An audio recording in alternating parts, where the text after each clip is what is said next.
Although South Africa's government dealt with the racial issues existing within their society through many different laws, Zimbabwe's society continues to struggle with racial discrimination because the government discriminates against whites as a result of their long struggle with the British rule. White supremacy all started in the 18th century when the Dutch, and later the British, invaded South Africa. In later years, the South African War led to the creation of the Union of South Africa. This country had a constitution that supported white supremacy. It was created in 1910. Immediately after the creation of the country, the government began passing laws that supported white supremacy. They passed the Mines and Works Act and the Native Labor Regulation Act in 1911. And in 1913, they passed the Natives Land Act. All of these laws gave whites more power than colored people. This is ironic because only 20% of the population was white. The apartheid, beginning in 1913 and ending in 1989, lasted for many years. It discriminated against black South Africans by dictating where they could live, who they could marry, and what they could do. Nelson Mandela is known as the most famous political prisoner ever because in 1964 he was convicted and sentenced to life in prison for speaking against apartheid with the African National Congress.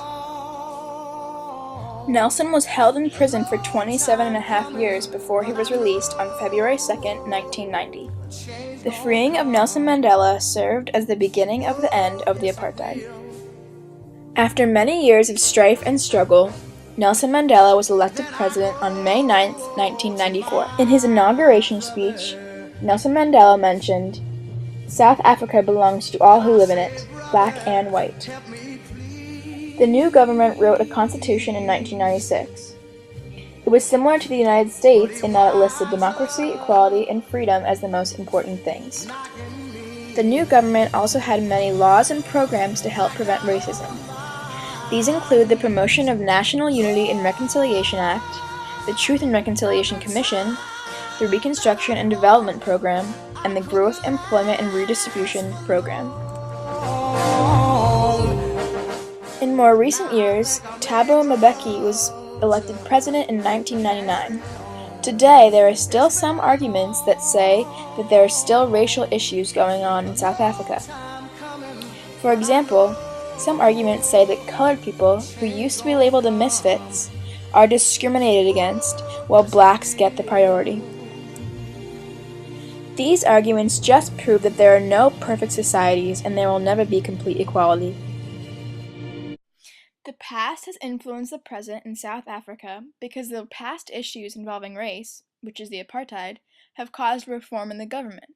For example, the government has passed many laws and programs to help prevent racism within their society.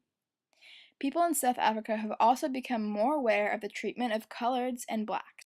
White supremacy in Zimbabwe started in 1891 when it was declared a British colony. The British forced the natives off of the good land and imposed a hut tax, which means working for long hours and working for low wages.